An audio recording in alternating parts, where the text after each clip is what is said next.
Boy, we've been through a lot of stuff in this module. There's been a lot of technical detail, a lot of different things being thrown in here. Who'd have known when we got into verbal communication we were going to get into soft skills or people skills, whichever way you want to characterize it. And that ties so much into what we did in the previous module as we were looking at nonverbal communication and that relationship to what we do. And now we're looking in a verbal situation, and we're finding pretty much the same thing. It's a lot about these soft skills or people skills that we have. So as you've learned so much of our communication is really beyond the words, and it's much more how we present those words and how well organized we are in that process. So like I said, congratulations. The point of what we're trying to get to in this video is we've taken all this data and kind of thrown it at you. And now we kind of want to simplify it into a couple of 1, 2, 3 steps on verbal communication that can just kind of help you work through it on a daily basis to where you become more natural with it and understand it better. Now, what we have done here is we now, throughout this module, we've introduced a great amount of study data for a subject we usually take for granted. And I hope in this process we've been able to get you guys to start learning how to listen to yourself. And so before you talk to a room of people, have you actually listened to what you're about to say? Have you thought it out? Have you done your research? And by doing that, we hope that this is really going to improve your soft skills or people skills.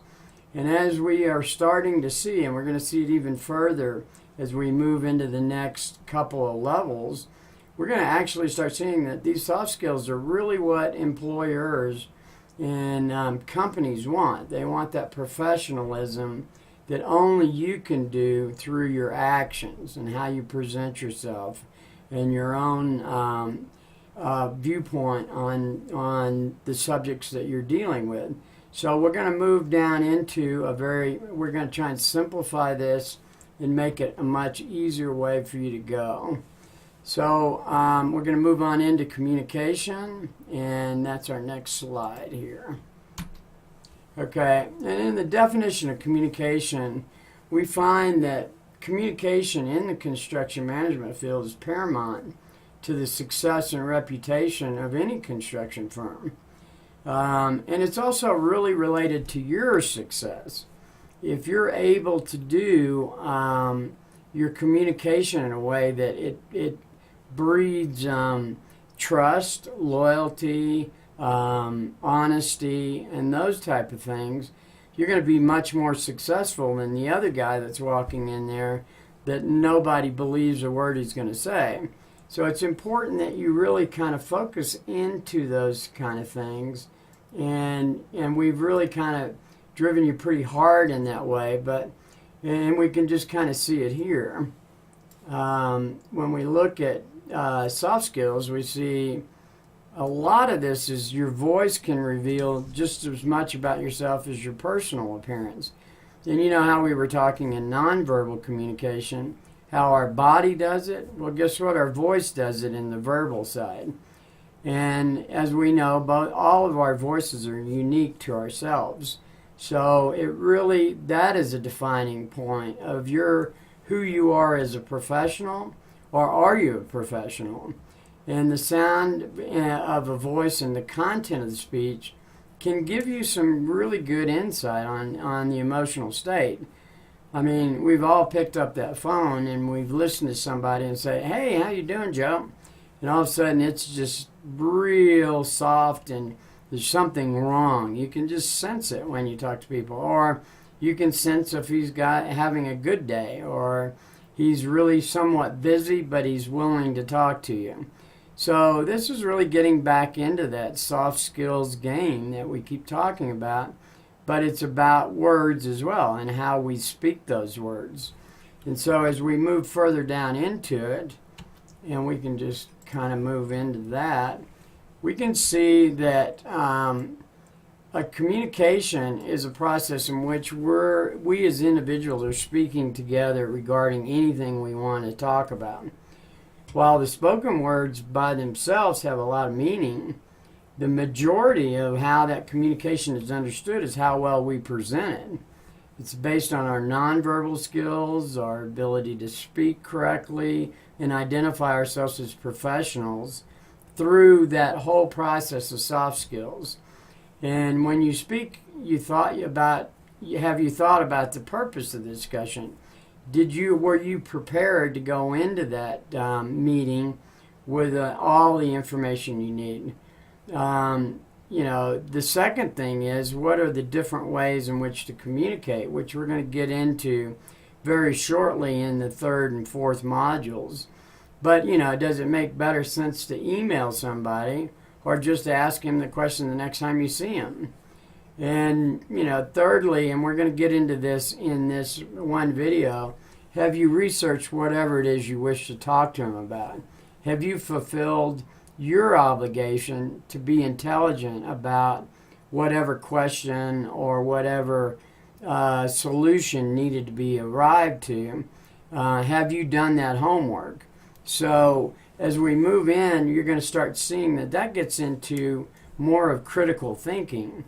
And we're going to, as time goes on, as we move further into these modules, there's going to be more and more critical thinking, but we're just starting to introduce you here into that. So as you can see, we've introduced you into nonverbal, then you moved into the verbal side of it, and we can see still in both cases it's very related to soft skills.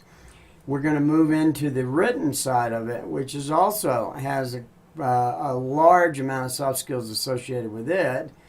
And then we're going to move into how that delivers itself. So as we keep going down, and we'll go ahead and look at our next slide here. Soft skills are best defined as the wide variety of business skills that fall into one of the three following categories. We have our interaction with our coworkers. We have professionalism and or work ethic. It's work ethic, I think, and professionalism are one and the same, to be honest with you. Critical thinking or problem solving. And we haven't really focused on the critical thinking side of it much, but it is going to be more and more of a factor of our studies as we move forward. Each of these categories can be applied to almost any position in nearly every company you go to. So this is not something that is, this is only for the company you're working for. This is all about everything you do in your personal life as well. So that's one of the reasons so many institutions of higher education are offering curriculum now to develop soft skills. I can tell you 10 years ago that did not exist, and that part of the game was something you learned through your mentors.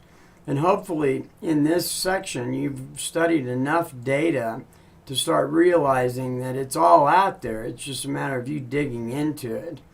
And in the following sections, we're going to expand on this list of soft skills through both examples as well as explanations. And so we're now sitting here. The second category of soft skills focus on how well a person conducts himself at work. And this is in our professionalism and work ethic. Professionalism comes so much from various different things. And as we've seen, it's not so much what you say as how you say it and how you look when you're saying it. So dressing appropriately for the work setting, being on time, speaking respectfully to all of the people is really going to drive your professionalism up to where when you walk into a room, somebody wants to hear what you're saying. Integrity is really something I think we all know. It's acting in a truthful and honest manner. And the worst thing you can ever do is, even though you're trying to fight for the best opportunities for your company, that doesn't mean you stretch the line and all of a sudden start looking as if you're trying to pull off some sort of deal that's to your best advantage, not to everybody else's. You have to act truthfully, because that in the long run is going to be your profitability on the job, is how well you can walk into the job and walk out of it successfully. Because we have seen jobs many a time that they run all the way through it, and the owner's so upset by the end of the job, he just wants to take you to court. He doesn't want to pay you anything. So that's where integrity really plays into it. And, the optimism side of it is you really have to be a leader. You can't consider that you're going to be defeated every time you turn around. It's our job to be optimistic and have answers to make that optimism a true reality. And that's sometimes hard to do, but it's always flipping that coin and looking for the best side. Because if you have a bunch of people working for you as you move up in the ranks and you become a manager, if you don't have a good attitude, I guarantee you nobody underneath you will. And you guys are all sitting there, and if your manager has a good, positive attitude, it helps you have a positive attitude. Because he's really the one you're looking to make sure this job's going well. And enthusiasm and motivation is a skill that we should all remain devoted to. Let's get in there. Let's motivate ourselves. Let's be enthusiastic about it. Let's be upbeat, and it ties back into the optimism part of the game. So we're going to keep moving on, and Patty and I are going to start jumping in here together as we start working on critical thinking and problem solving.